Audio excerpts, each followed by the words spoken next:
គ្នាវាមិនដែរធ្វើតែកន្លានរត់ចូលឡានអត់ណាតែមួយថ្ងៃពីរគេមួយថ្ងៃរត់ចូលមុនទៅ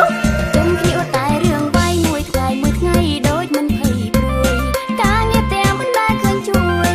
ការងារទាំងមិនដែលឃើញជួយមើលទៅមុខមួយក៏តែពីដើរលេងបាយមែនតើកែនេះដើរលេងអូយមិនខ្វល់អីស្អប់យើងបាយបានលេងដើរទិញស្រាដាក់តើផឹងហូរក្រឹងក្រែងហើយច្រៀងផឹងស៊ីតន់នៅក្មេងហើយច្រៀងផឹងស៊ីតន់នៅក្មេងចាស់ទៅវងវែងច្បាស់ជាត្រូវស្ដាប់កម្មវិធីជាប្រចាំวันไหนផឹងណាបាយណាបាត់មកច្រើនតែព្រឹកได้យ៉ាងត្រមួងគ្រប់គ្នារកស៊ីឯងក្តៅក្រហើយស្រែកដេញអ្នកទិញអេតចាយ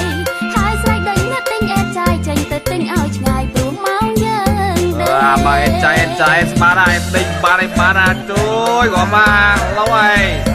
អេតចាយឆ្ងាយមើល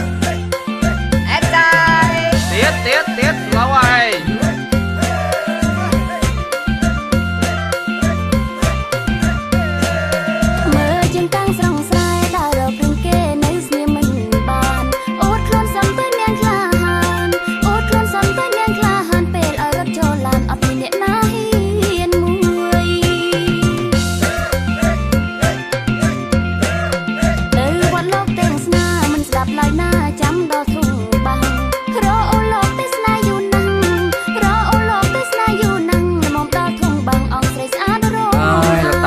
សិនមុនយូរយ៉ាងនឹងស្អីស្អាតគេទៅផ្ទះអស់ខ្ញុំចប់ហើយតើពួកយើងគិតទៅផ្ទះថាបងនាងស្រងរៃលុយមកកណ្ដោជួលធុងបះមកចង់រំសំបាយហើយរំជ្រុះគ្នាអត់ស្បាយហើយរំជ្រុះគ្នាអត់ស្បាយរំមិនបាន1ម៉ោងឡើយប៉ូលីសក៏មកបាត់អូខ្ញុំក៏បងខ្ញុំ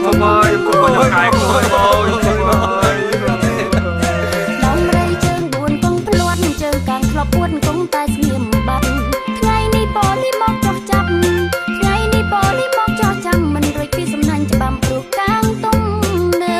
បាយជួយបងមកឲ្យបងលីអើយខ្ញុំកាយខ្លួនទេបងខ្ញុំជួយបងអើយ